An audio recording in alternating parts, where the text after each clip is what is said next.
विद्यार्थी मित्र हो, तर आज आपण मराठी विषयामध्ये मराठी विषयाचा अभ्यास करणार आहोत। तर आज आहे राष्ट्रीय वैज्ञानिक दिन। राष्ट्रीय वैज्ञानिक दिन म्हणजे काय?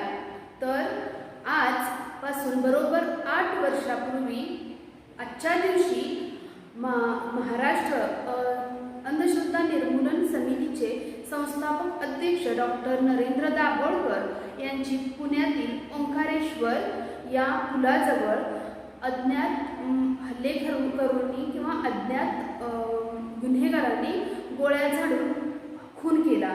आणि आज या गोष्टीला तब्बल 8 वर्ष पूर्ण झालेले आहेत, पण आज देखील त्यापैकी मोजकेच 1-2 गुन्हेगार सापडलेले आहेत। बाकीच्या गुन्हेगाराचा आजही शोध लागलेला नाही।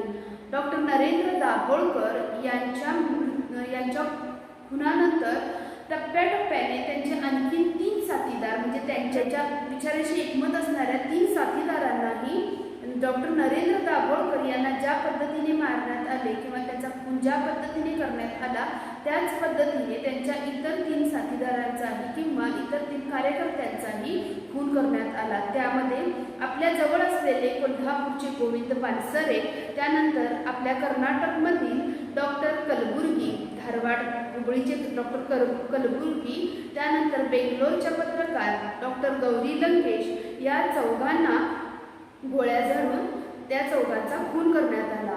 तर माणसाने नेहमी कोणत्याही गोष्टीच्या पाठीमागे किंवा घटनेच्या पाठीमागे वैज्ञानिक दृष्टिकोनाने विचार करणं हे खूप गरजेचं आहे, अशी शिकवण डॉक्टर नरेंद्र दाभोळकर यांनी माणसांना दिलेली आहे किंवा आपल्या समाजाला दिलेली आहे।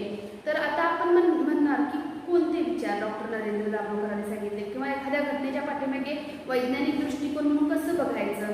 तर तुम्हाला मी सांगते, आपल्या घरी आज सुद्धा अशा पद्धती आहेत की रात्रीचं नखं कापत नाही, त्याचबरोबर रात्री दही किंवा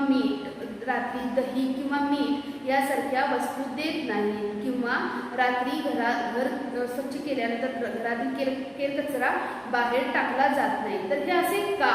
हा प्रश्न आपण आपल्या घरी नेहमी विचारला पाहिजे की एखाद्या वेळेला असे का हे तुम्ही जर तुमच्या घरातील व्यक्तींना विचारला तर तुमच्या मनामध्ये त्या असलेल्या बऱ्याचशा गोष्टी चुकीच्या ज्या संकल्पना आहेत किंवा चुकीचे जे विचार आहेत ते पुसले जाऊ शकतात। तर मुलांना मी आज तुम्हाला 3 कारणे सांगणार आहे, म्हणजे रात्री नखे का काढू नयेत। कारण पूर्वीच्या काळी आता जसे घराघरामध्ये लाईट आहे तसे नव्हते, तर दिवा किंवा जिला आपण चिमणी म्हणत होतो त्या अशा चिमणी किंवा दिवा असायचा आणि त्याच्या अंधारामध्ये जर नख काढताना ते कुठेतरी जिव्हाळी लागलं लहान मुलांच्या किंवा मोठ्यांच्याही, तर त्यांना खूप वेदना होत होत्या, अंधारामध्ये व्यवस्थित दिसत नव्हतं, त्यामुळे रात्री नखे काढू नयेत हे आपल्याला सांगितलं जायचं।